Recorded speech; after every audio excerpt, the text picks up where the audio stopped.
2단계라고 되어 있는 거 보세요. 삼각 범위에 한도 계산하는 거예요. 한도. 계산 요소 돼 있죠. 취득가액, 내용 요소, 잔존가액 그 이상의 의미는 없다고. 그게 무슨 말인데? 이 계산 요소를 알아야 한도를 계산할 수 있는 거지. 여기서 말하는 내용 요소 동안 무조건 삼각을 하라는 얘기가 아니었다고. 그지? 내용 요소가 존재해야지 한도를 계산할 수 있으니까. 그죠? 됐죠? 자, 원칙 봐봐. 원칙은 당연히 세법상 취득가액이다. 세법하고 있는데. 됐죠? 뭐 부대비용, 자본에서 지출액도 한다고 돼 있고. 고가매입. 고가매입. 특수관계자로부터 고가매입 시 부당이익 계산 부인에 해당하는 경우 특수관계자로부터 고가매입하면 송근산이 마이너스 일부로 줄였다고. 그지? 그럼 결국 시가거든. 됐죠?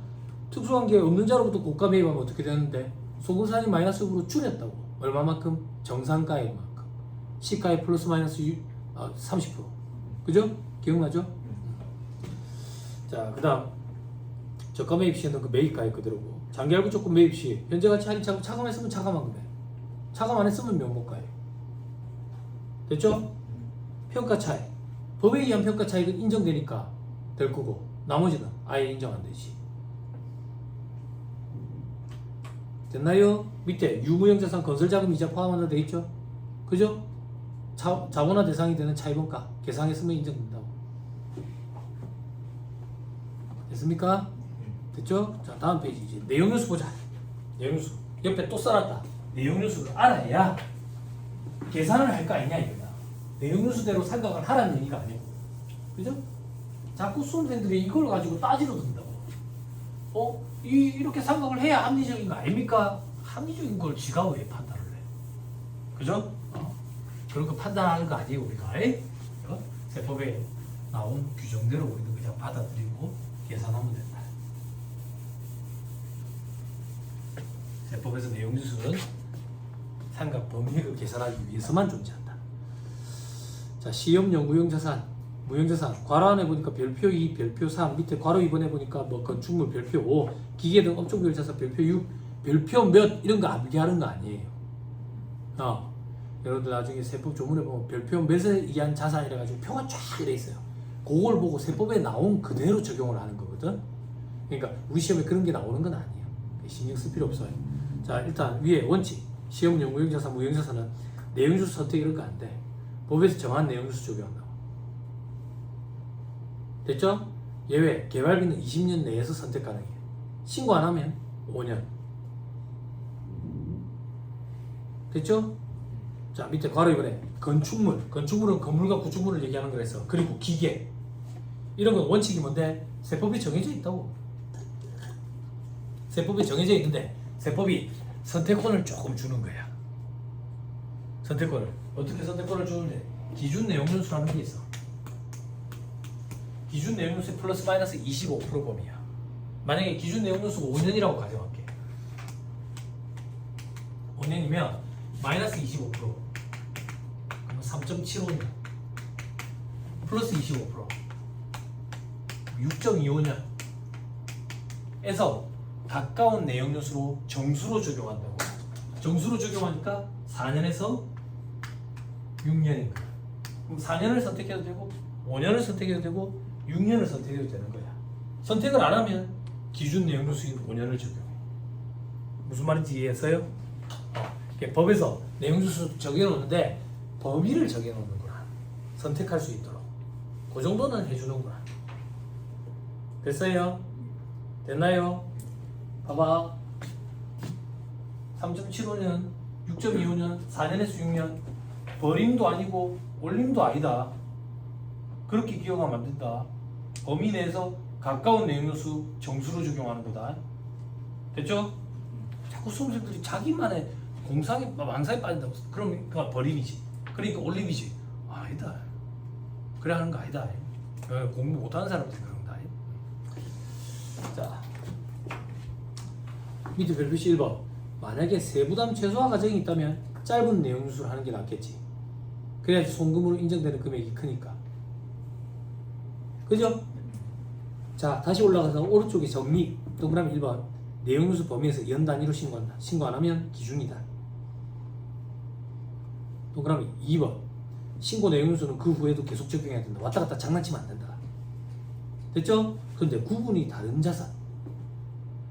건물 내용수 적용하다가 신고해가지고 적용하다가 기계를 샀대. 기계. 그거랑 똑같이 적용할 필요는 없지. 혹은 신업종을 개시해가지고 거기서 쓰는 자산. 그게 무슨 말인데? 내가 제조업을 해가지고 건물 내용수 신고를 했거든. 요번에 내가 서비스업 할 거래. 거기에 또 건물이 있어. 그건 내용수 달리 해도 된다 그 얘기야. 됐죠? 됐죠? 밑에 별표시 2번 사례 봐봐. 봉제 의무 기계를 7년으로 신고했대. 그럼 2기에 취득한 그 기계, 새로운 기계 똑같이 7년 적용해야 돼. 됐죠? 근데 출판 기계를 취득했대. 똑같이 7년 적용할 필요는 없다 그 얘기야. 선택 가능하다. 됐어요? 됐죠? 위로 다시 올라가서 동그라미 3번 신고 기한. 영업 개시 연도의 과표 신고 기한까지. 구분이 다른 자산 취득 시에는 취득일, 신업종 개시 시에는 개시일에 속한 3년도 과표 신고 기한까지. 만약에 12월 말 법인이면 3월 말까지. 됐죠? 7월 1일에 다른 자산 취득했대. 3월 말까지. 신업종을 10월 1일에 개시했대. 3월 말까지. 됐나요? 안 어려워요. 됐죠? 안개할 게 자꾸 늘어날 뿐이에요. 알겠어요. 다음 페이지 반가로 이번에 특례. 우리 지금 뭐 하고 있는데 내용유수 하고 있거든. 그럼 내용유수에 특례 규정이 있는 거야. 특례 규정이 몇 개 있는지부터 볼게. 특례 1 그리고 특례 2 그죠? 특례 3 특례 4 없네. 그죠? 다음 페이지 위에 박스 세부사항 돼 있죠? 박스 세부사항 돼 있죠? 그죠? 내려봐. 실무적으로 이게 굉장히 중요해. 실무 때는 이런 얘기만 한다고. 근데 우리 1차 시험 범위가 아니야. 조투법 규정이라서 신경 쓸 필요 없어. 됐죠? 그럼 특례 1과 특례 2가 있네. 됐죠? 특례 1 내용유수 특례의 변경. 법적 요건을 충족하고 관할 지방국세청장의 승인을 받는 경우에는 특례의 내용유수를 적용하거나 적용하는 내용유수 변경 가능하대. 됐어요? 들어보세요. 법적 요건이 어떻게 되는데 시험에 나오잖아. 나온 적도 없다. 신경 쓸 필요 없어. 그럼 이건 건너뛰어도 되나요? 시험에 나왔어. 뭐가 등장했는데요? 관할 지방국세청장이 관할 세무서장으로 한번 등장한 적이 있어. 좀 안타깝지. 그래서 지금 수험생들은 어떻게 준비하는데 요 관할 지방국세청장 요것만 딱 기억하고 나머지는 보지도 않아. 관할 지방국세청장의 승인을 받으면 기준 내용요소의 50%를 가감한 범위 내에서 선택 가능하대. 그럼 봐봐. 25% 가감이 아니라 50% 가감이니까 선택권의 폭이 더 넓어졌지. 그지? 그래서 특례 규정이다. 됐죠? 그거 말고는 볼 거 없어. 됐죠? 특례 2번. 요거는 시험에 그래도 몇 번 등장했어.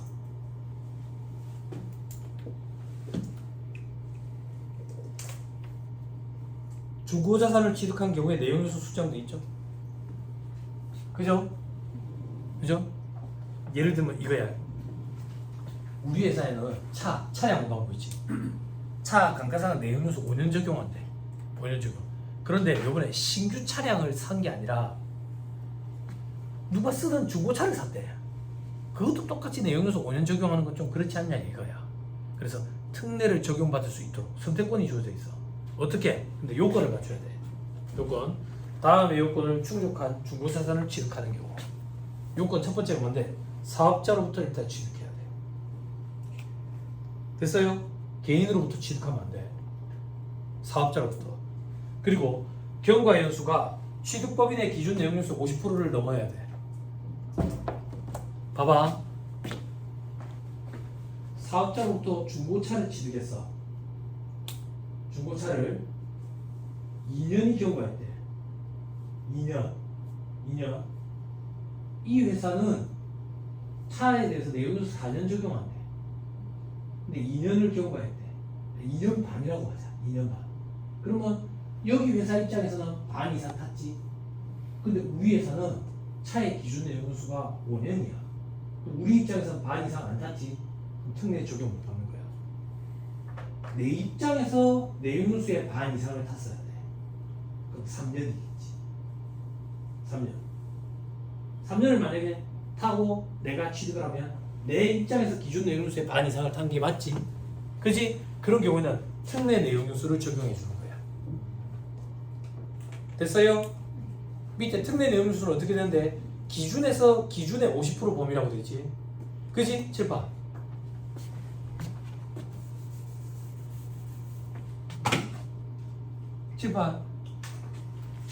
기준에서 기준 내용 요소의 50%야. 그러면 얼마야? 2.5년. 플러스 마이너스가 아니야.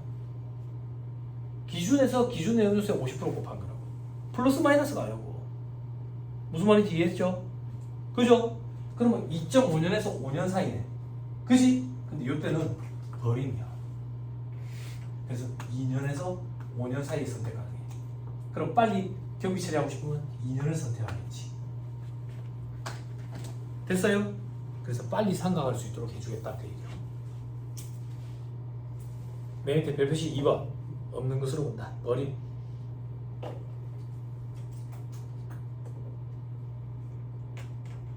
됐나요? 다음 페이지 세부사항 보지 마세요. 제가 조금만 얘기할게요.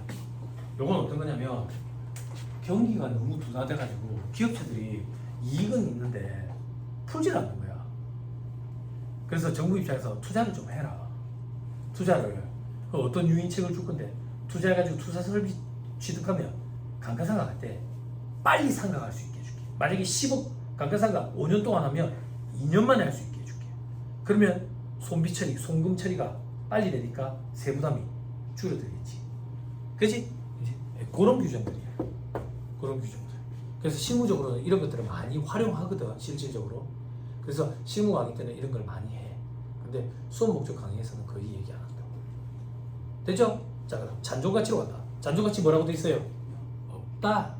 왜? 이건 전부 다 추정치니까, 위약정이니까 세법은 이런 거 안 키운다. 다만 정률법을 적용하는 경우에는 취득가액이 5% 하겠다. 왜? 상각률은 이렇게 계산하거든. 1 마이너스 루트 n승의 취득가액 분의 잔존가액. 이렇게 합니다. 됐어요? 이해시켜 드릴게. 들어봐봐. 이게 지금 힘드나? 여러분 살집 계산기 이렇게 생긴 거 없어. 여러분 살집 계산기에는 요런 꺽쇠만 있어. 꺽쇠만. 꺽쇠에 요런 꼬다리 달린 거 없다고 지금. 계산기 봐봐. 꺽쇠까지만 있어. 꺽쇠. 루트를 한번 싫다며. 루트 n승 이렇게 얘기한다고. 근데 이게 꺽쇠 이렇게. 그지? 그지? 그래서 여러분들이 살집 계산기에는 루트 n승이 계산이 안 되기 때문에 시험 문제에 정률이 몇 %인지 주어진다고. 여러분 살집 계산기로 계산이 안 되기 때문에. 그래서 이걸 사실을 암기할 필요도 없어. 근데 지금 잠깐 한번 살펴보자고. 암기할 필요 없지만 잔존가치가 0이면 분자가 0이면 이거 0이야. 그러니까 내가 이런 게 참 힘들어. 강의를 해본 적이 없어. 그냥 이게 0이야. 0. 0이면 루트 n승이 0이면 이거 그냥 0이야. 이것도. 그럼 1에서 0을 빼면 얼마야? 1이지. 그럼 정률이 100%라는 얘기잖아. 의미가 없을 거야. 그래서 정률법에 의한 상각률을 계산하기 위해서 취득가액의 5%를 잔존가치로 해. 정률은. 근데 실질적으로는 잔존가치가 없는 거나 마찬가지야. 왜? 취득가액의 5%를 마지막 연도의 상각 범위에게 포함시켜버린다고. 그럼 결국에는 잔존가치가 없는 거나 마찬가지거든. 됐죠? 근데 법조문상 이렇게 만들어놔야 정률을 계산할 수가 있거든. 그래서 그런 거야. 그래서 밑에 비만가액 봐봐. 비만가액. 취득가액의 5% 혹은 1,000원 둘 중에 작은 걸 자산의 장부가액으로 한다. 밑에 별표시 취득가액의 5%는 미상각 잔액이 최초로 취득가액의 5% 이하가 되는 사업연도 상각 범위에게 가산한다. 마지막 연도 상각 범위에게 취득가액의 5%까지 집어넣어버리니까 결국에는 상각을 하고 나면 잔존가치는 없는 거나 마찬가지가 돼버리는 거예요. 이렇게 하겠다고. 됐어요? 오케이, 됐습니다. 자, 밑에 자산배열 감가상각 방법 밑에 변경돼 있죠. 자산배열 감가상각 방법 세법은 정해놓는다고. 감가상각 방법. 회계에서는 어떻게 했어요? 합리적으로 추정을 했죠. 그죠? 자산의 미래 소비 형태를 반영을 해가지고 적정한 감가상각 방법을 선택을 하죠. 그죠? 세법은 정해져 있다. 정해져 있는데 그 중에서 그나마 선택할 수 있도록 선택권을 주는 거야. 어떻게? 건축물과 일반 무형자산은 정해법 선택할 수 있도록 한다고. 그게 무슨 선택입니까? 맞아. 정해법 하나밖에 없어. 무조건 정해법이야. 됐죠? 신고를 안 했대. 정해법이야. 됐죠? 밑에서 두 번째 칸 위외의 유형자산. 요게 원칙. 일반적인 유형자산. 일반적인 유형자산은 정해법과 정률법 중에 선택할 수 있도록 돼 있어. 선택을 안 하면 뭐라고 돼 있어? 정률법이야. 됐나요? 자, 이제 위로 올라가서 두 번째 칸. 광업용 유형자산 돼 있죠? 그죠? 광업이란 말이 들어가면 생산량 비례법을 선택할 수 있도록 하거든. 그래, 광업용 유형자산이니까 정해법, 정률법, 여기에 생산량 비례법까지 선택권을 하나 더 줘. 선택을 안 하면 생산량 비례법. 위에서 두 번째 칸. 광업권은 정해법에 생산량 비례법 선택권을 하나 줘. 안 하면 생산량 비례법. 됐어요? 근데 우리 시험에는 정해법과 정률법만 나와. 됐죠? 제일 밑에 개발비랑 사용수익 기부자산은 앞에서 했었어. 됐죠? 제일 위에 올라가서 별표시 1번 신고 기한. 요 개시 연도의 법인세 과표 신고 기한까지 감가상각 방법을 신고해야 돼. 그게 언젠데? 3월 말이지 뭐야. 그리고 신고한 상각 방법은 그 후 4, 5년도 계속 적용을 해야 돼.